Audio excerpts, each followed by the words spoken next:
Why, hello, friends. Good afternoon. My third class of the day was canceled, and for once I caught it before I actually walked all the way down there. Good for me. Everyone clap, please. For those of you who don't know me, hello.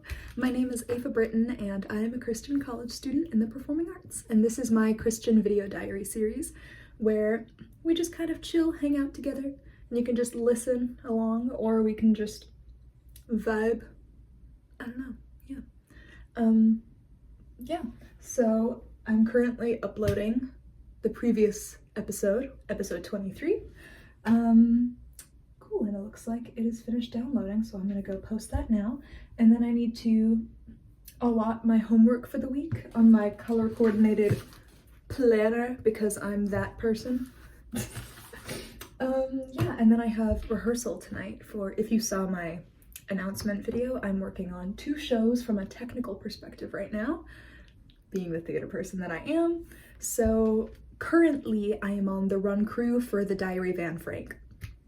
And so this is around the time that the cast is just getting off book and they're finally in run-throughs. So the tech crew, myself included, have been invited to come watch the rehearsals as like designer runs so that we can kind of get a feel for what needs to be preset, what needs to be moved when, and where we'll need extra hands and that kind of thing. So we saw their run through last night and everyone did really good, and it was really well performed. And because it's a very heartwarming and emotional story, naturally it's about Anne Frank, the last scene gets me. Like when I read it in anticipation of this and when I saw it, I was like, oh gosh. So we have rehearsal again tonight, and each rehearsal is around 4 hours long?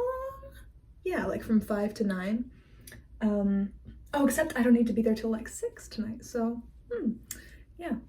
I am going to probably pick up Chick-fil-A with a Mountain Dew, because why not? Yeah, yeah. And I'm gonna enjoy that with my friends while just watching the actors do as they do tonight.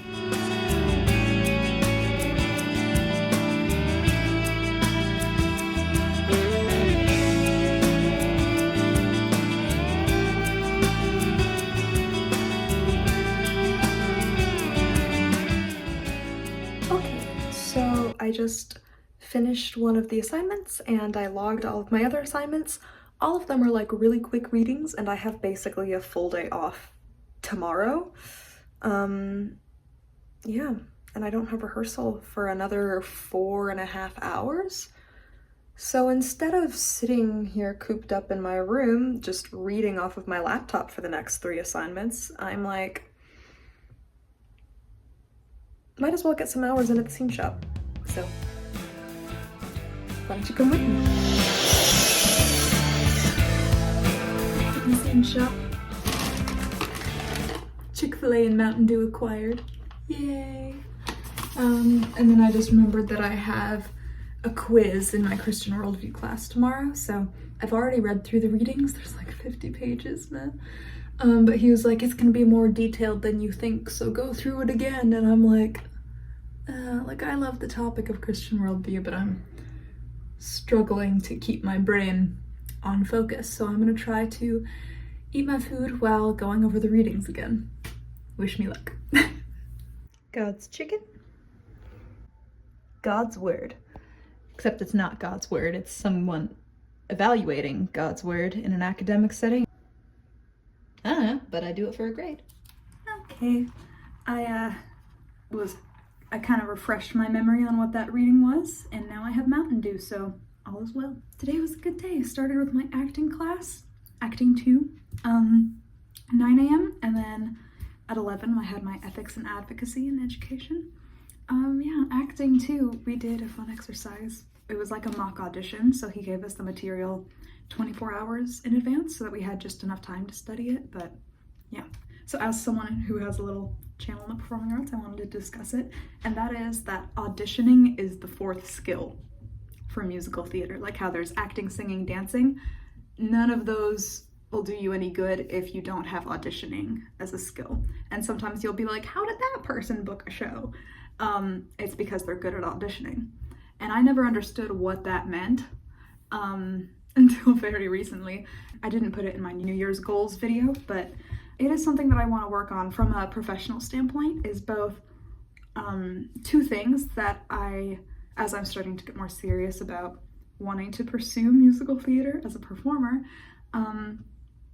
two things that I am realizing would help with my marketability as an actress, that would increase my chances of booking a job, would be obviously honing my auditioning skill in and of itself outside of the performance aspect.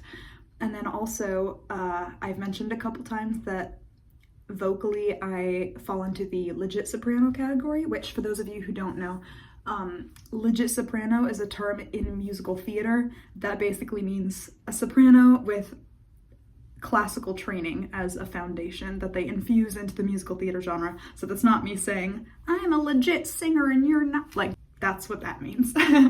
And because I've spent so long trying to hone that skill, I've kind of neglected working on the general musical theater sound, which is like that pingy, bright belt and or mix, which I can do to an extent. I've done it on stage a couple times, but it's definitely not the thing that will get me cast in a show. So that's something else that I'm wanting to work on my own time and in my voice lessons, is kind of, now that I'm comfortable and in the polishing area of the legit soprano realm, now I think I need to bring my chest and mix up to speed. So that's one thing that I'm going to try to do to make myself more marketable as an actress. But the other thing is learning how to audition. And again, this doesn't necessarily just mean what can I do to be a good performer in the audition room. It's literally like all the skills of confidence, calming yourself down, interaction with the panel, and learning the do's and don'ts and that kind of thing. So it's been really helpful to go through this acting class where we're doing a unit entirely on professional auditions and what they expect your resume to look like, what they expect your headshot to be. And today was our second mock audition. We did one that he just kind of sprung on us the day of. And then based on that, he gave us a lecture on what he needs to see more of and the things he wants to correct, that kind of thing. And so today was our first mock audition that we got to prepare for. Something that I've started doing, I mentioned this in, I believe it's episode 21, which was my hibernating into spring, where I was talking about an audition process that I underwent very recently. And in that, I was kind of deciding, in order to get rid of the power that an audition has over you, I find if you find a way to redefine what makes the audition successful, that can help you to feel good no matter what the outcome is. And because you can't control the outcome, even if you gave your best audition possible, I think that's the only really safe way to go about it, especially when you're marketing yourself and your skills and your heart as an actress. Something that I do is I give myself an attainable goal. So the goal should not be, I want to book this show, or I want to book this role, or something like that, something that you can't control. Instead, my goal for today was just, I want to feel good about the actual auditioning skill and focus on that more than the actual performance. And as it turns out, I actually didn't have much time based on my schedule to actually look over the sides, because he gave us 24 hours to look it over, and I had a pretty booked day during that time, and so I kind of just looked over the sides like the night before and then the morning of, but we were able to hold the sides in our hand. Sides is like the script or the dialogue in an audition room, for those of you who don't know. I kept in mind some of the things he was telling us, and I went through the audition and I felt good about it, and I was really just focusing on the art of auditioning rather than the art of performing, and they're very different. Because as our professor explained, it's the main reason that you see people hire the same people over and over is because they're hiring people that they want to spend that extended amount of time with in rehearsals. As he put it, he was like, I think of an audition as like, is this someone that I'd want to just go have dinner with after rehearsal? Because you're going to be spending that much time with people. He was like, so if you walk in and you're super clammy and nervous and weird and you kind of sneak in and wait for them to tell you what to do, he's like, that's like the awkward person that you're kind of like holding their hand through a conversation, and it's kind of hard to maintain a conversation with them, and they're not going to want to hang out with you proactively. So why would they want you in their show, even if you're a great actress? That's why it's so important to be yourself in an audition, is because chances are you're a really fun-loving person and people will like you just as you are. But if you walk in thinking this is the steps that we have to take to be professional, that's something I'm kind of starting to deconstruct in my brain as I've learned through this class. You're not just selling your skills and your professionalism, you're also selling, hey, you're going to be spending a lot of time with me, and with the confidence that I have in how God designed me, because I have it up here, don't I? Yeah, Psalm 139:14, I am fearfully and wonderfully made, and your works are wonderful, I know that full well. So if we, as Christians in the performing arts, believe that, then we can have confidence that God designed us to be who we are for a reason. Oh, I guess I don't have rehearsal tonight, speaking of. But as Christians in the performing arts, we believe, if we are able to be confident with who God designed us to be, then we know that going into an audition like that, we just have to be the person that God created us to be and not the person we think the casting director wants to see. And I found that that really helped me, that mindset really helped me going into this mock audition today. And afterwards, professor was very nice to me about it, and he mentioned, he was like, yeah, I wanted to clap after your audition because you took into account the things I taught you about, like greeting them from the door so that you kind of take control of the room, and you did a good job of just going for it and engaging us and taking control of your audition because this is your audition and not ours, that kind of thing. And so that was very nice. And then he also, of course, gave me some notes on the actual acting because I didn't prepare. And good actors should always prepare, and this time I just wasn't able to. So yeah, but I reached my goal for the day, which is that I was focusing on the audition skill rather than the performance skill, and that was reflected in how I was graded. So yeah, because it is true, it's its own skill, and I think a key cornerstone of that is confidence, and that's where I think the pitfalls lie. Is sometimes you have natural self-confidence and people just tear you down, especially if they constantly tear you down in the form of rejection. And yet they expect you to be confident even though you're constantly being told no. And then other people who are constantly being told yes because they're naturally confident are just going to get more comfortable and thus more confident.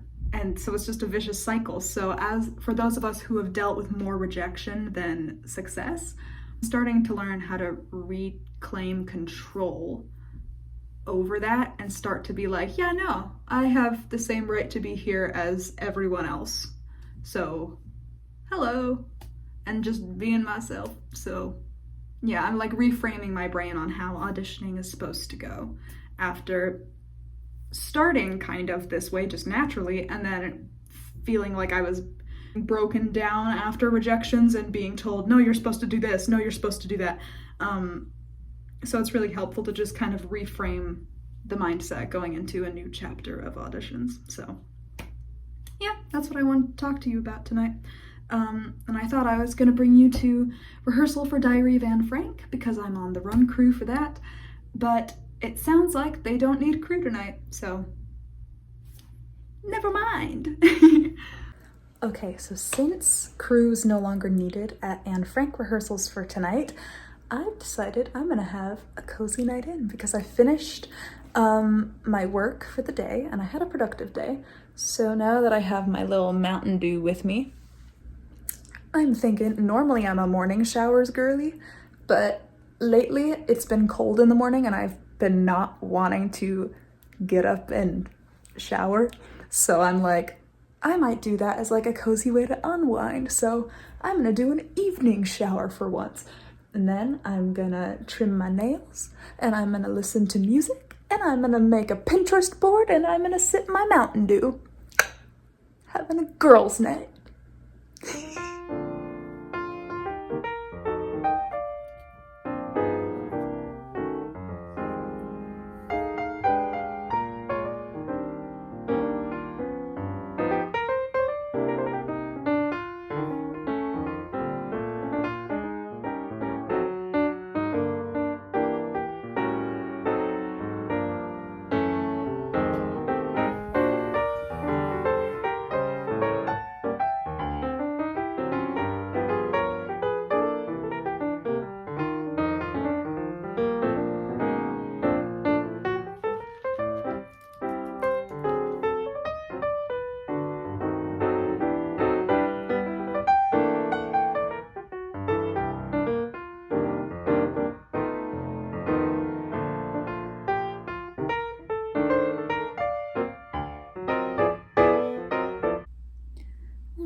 have successfully finished my Mountain Dew while scrolling through Pinterest and listening to one of my spring playlists. And now I'm going to spend some time with Jesus before going to bed and calling it a night. Yes. Thank you guys for watching, for coming along my productive day with me. I hope you all have a nice day. God bless, and see you guys next time.